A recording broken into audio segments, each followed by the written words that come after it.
Hi guys, എല്ലാവർക്കും ഇന്ന് പുതിയൊരു വീഡിയോയിലേക്ക് സ്വാഗതം. ഇന്ന് ജസ്റ്റ് ഒരു വ്ളോഗ് വീഡിയോ ആണ് ഞാൻ ഉദ്ദേശിക്കുന്നത്. അങ്ങനെ വ്ളോഗ് വീഡിയോ ഒന്നും ചെയ്തിട്ടില്ല. അപ്പോൾ ജസ്റ്റ് ഇന്ന് ഖത്തറിലെ കുറച്ച് സ്ഥലങ്ങൾ മാത്രം ഉൾപ്പെടുത്തിയിട്ടുള്ള ഒരു വ്ളോഗാണ്. ഇപ്പോൾ ഞാനുള്ളത് അൽവക്ര എന്ന് പറഞ്ഞ സ്ട്രീറ്റിലാണ്. അവിടെ നിന്ന് ഞാൻ അൽ റയാൻ സ്ട്രീറ്റിലോട്ട് പോവുകയാണ്. അവിടെ നമുക്കൊരു ഓഫീസിലൊരു ഇൻവോയ്സ് കൊടുക്കാൻ വേണ്ടിയിട്ടാണ് ഞാൻ പോകുന്നത്. അപ്പോൾ പോകുന്ന വഴിക്കുള്ള കാഴ്ചകൾ ജസ്റ്റ് നിങ്ങളോട് ഷെയർ ചെയ്യുകയാണ്. പിന്നെ ഇവിടുത്തെ ട്രാഫിക് നിയമങ്ങളെക്കുറിച്ച് പറയാതിരിക്കാൻ വയ്യ. കാരണം എല്ലാം പക്കാണ്. നാട്ടിലത്തെ പോലെ ഹോണടിയോ കുത്തിക്കേറ്റലോ ബഹളമോ കാര്യങ്ങളോ ഒന്നുമില്ല ഇവിടെ. ഇവിടെ എല്ലാം വളരെ മാന്യമായിട്ടാണ് ഡ്രൈവ് ചെയ്യുന്നത്. ഇല്ലെന്നുണ്ടെങ്കിൽ അതിൻ്റെ ഉള്ള പെനാൽറ്റി അവർ അടയ്ക്കേണ്ടി വരും. ആ ഒരു പേടി ഉള്ളത് കൊണ്ടാണ് ഇവിടെ എല്ലാവരും വളരെ മാന്യമായിട്ട് വണ്ടി ഓടിക്കുന്നത്. നമ്മുടെ നാട്ടിലത്തെ പോലത്തെ റഷ് ആയിട്ടുള്ള ഡ്രൈവിംഗ് അല്ല ഇവിടെ. ഇവിടെ മാക്സിമം സ്പീഡും കാര്യങ്ങളൊക്കെ ഉണ്ട്. ഇപ്പം നമ്മുടെ വണ്ടിയൊക്കെ ഒരു 100-120 പോയാൽ പോലും നമുക്ക് അത്രയൊരു സ്പീഡ് നമുക്ക് തോന്നില്ല. പിന്നെ ഇത് നമ്മുടെ ഇവിടുത്തെ ഒരു സ്റ്റേഡിയമാണ്. ഇത് പേളിൻ്റെ ഒരു മോഡൽ നമ്മുടെ കക്ക ആ ഒരു മോഡലിൽ നിന്ന് ഇനിഷ്യേറ്റീവ് ചെയ്തിട്ട് അവർ പണിഞ്ഞു വെച്ചേക്കുന്ന ഒരു സ്റ്റേഡിയമാണ്. നമ്മുടെ world cup football world cup നടന്ന സമയത്ത് ഇവിടെ വെച്ചൊരു 3-4 മാച്ചൊക്കെ ഉണ്ടായിരുന്നെന്ന് നമ്മുടെ ഫ്രണ്ട്സൊക്കെ പറയുന്നത് കേട്ടിട്ടുണ്ട്. ഇതിനടുത്ത് തന്നെ ഇനി ഒരു സ്റ്റേഡിയം കൂടെ ഉണ്ട്. അവിടെ വെച്ചും നമ്മുടെ വേൾഡ് കപ്പ് ഉണ്ടായിരുന്നു. ഇതിപ്പോൾ നമ്മൾ ഇപ്പുറ സൈഡിൽ കൂടെ പോകുന്നുണ്ടായിട്ടുള്ള ഡിസ്റ്റൻസ് ആയിട്ട് തോന്നുന്നത്. അപ്പുറ സൈഡിൽ കൂടെ പോകുമ്പോൾ കുറച്ചുകൂടെ ക്ലോസ് വ്യൂ കിട്ടും. അതിൻ്റെ അത്യാവശ്യം നല്ലതാണ്. ഇവിടുത്തെ കൺസ്ട്രക്ഷൻസും കാര്യങ്ങളൊക്കെ വളരെ വളരെ അടിപൊളിയാണ്. നമുക്ക് കാണുമ്പോൾ തന്നെ വളരെ രസം തോന്നും. പിന്നെ ഇവിടുത്തെ സ്പീഡ് ലിമിറ്റ് നമുക്ക് ഇതിനകത്ത് കാണാൻ പറ്റുന്നുണ്ടോ എന്ന് തോന്നുന്നു.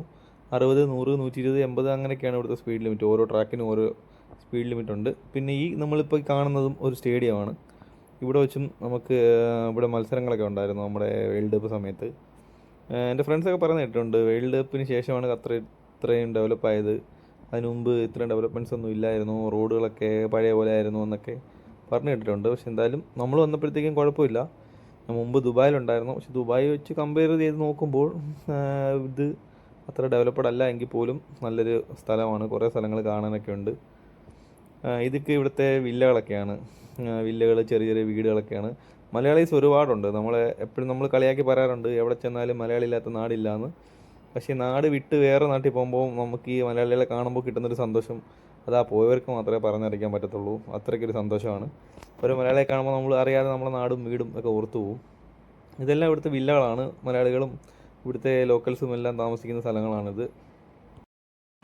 പിന്നെ ഇവിടുത്തെ റോഡുകളെല്ലാം അടിപൊളിയാണ്. നമ്മുടെ നാട്ടിലെ പോലെ കുണ്ടും കുഴിയും കാര്യങ്ങളൊന്നുമില്ല. വളരെ നീറ്റാണ്.